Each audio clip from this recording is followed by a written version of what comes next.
श्री शिवाय नमस्तुभ्यं। दोस्तों, इससे पहले कि वीडियो में आगे बढ़े लिख दीजिए कमेंट में हर हर महादेव। और चलते हैं वीडियो पे। जिस मर्यादा में नारी रहे तो उस घर में संपदा नहीं घटती।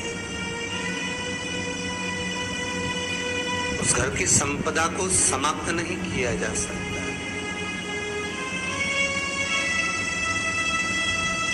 चार मर्यादा माता लक्ष्मी, मां सरस्वती के सामने माता पार्वती जी से पूछ रहे, वो मर्यादा है कौन सी जिस मर्यादा के बल पर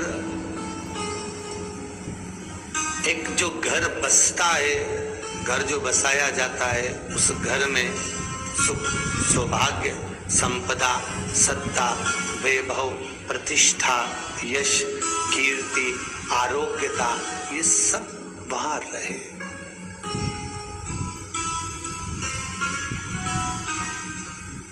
पहला, मां पार्वती ने माता लक्ष्मी को कहा, अतिथि देवो भव।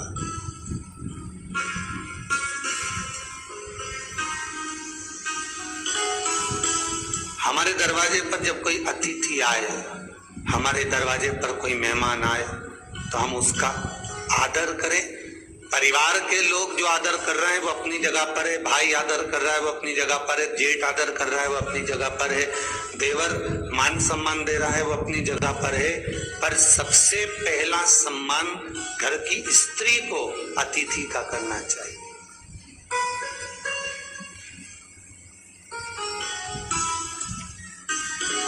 सास के मेहमान आ गए, पहचान वाले, बहुवन मालूम पड़े अपने कमरे में बैठी हुई है।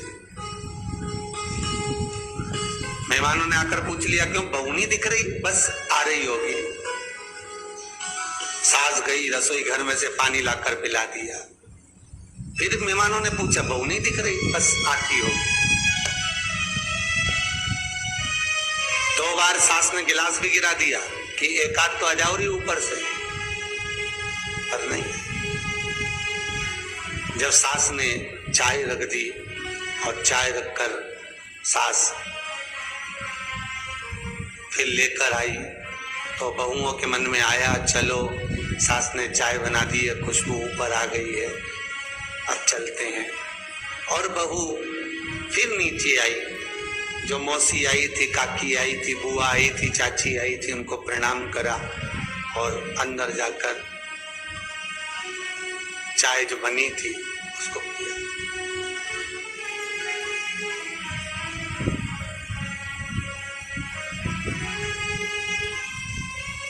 एक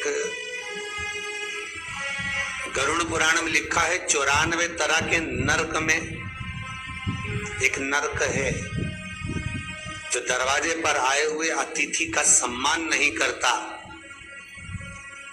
उसको जल नहीं पिलाता, उसका मान सम्मान नहीं देता, उसका आतिथ्य नहीं देता, उसके लिए भी एक नरक रखा गया है।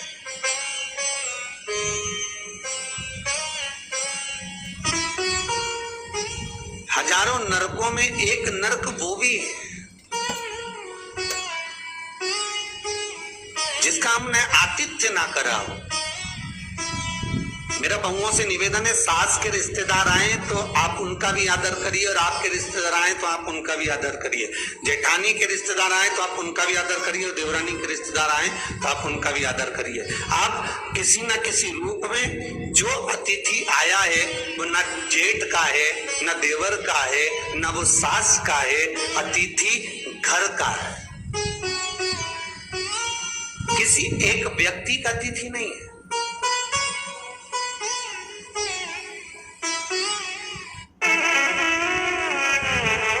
बड़ी बहू सोचे कि मैं घर की बड़ी, बड़े परिवार की, मेरे पास में बहुत धन दौलत, मैं काय को गिनूं किसी मेहमान को। छोटी बहू सोचे मैं काय को गिनूं, मंजिली सोचे मैं काय को गिनूं, संजिली सोचे मैं काय को गिनूं।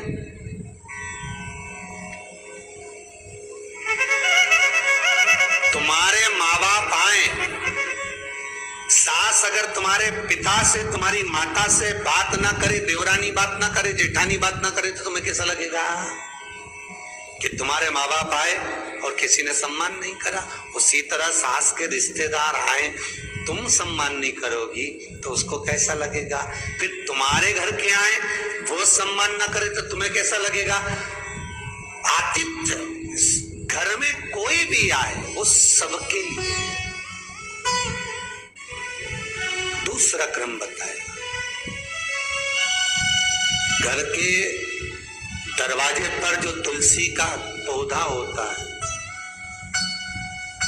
जीवन में सबसे पहले अगर दुख आता है, तकलीफ आती है, कष्ट आता है, बीमारी आती है, रोग आता है, कोई बड़ा घटना घटने वाली होती है, कोई बड़ा कष्ट आने वाला होता है,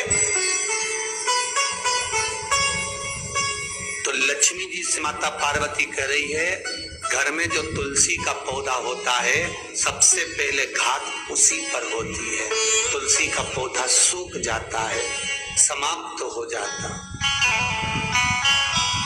उसके डालियां मुरझा जाती है, नीचे लटक जाती है, मंजरी झुक जाती है, या तुलसी के कुंडे में जो मिट्टी है उसमें फफूंद पड़ जाती है।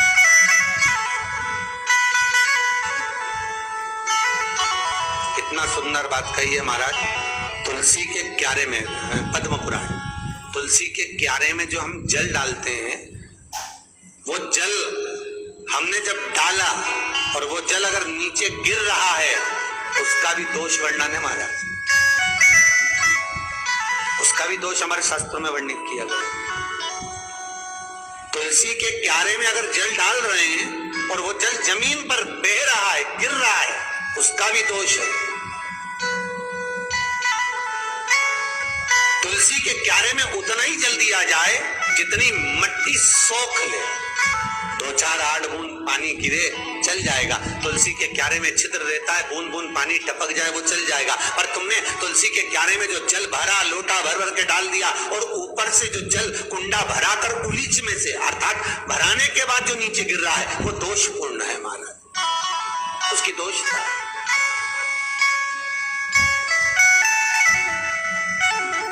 दोष दे।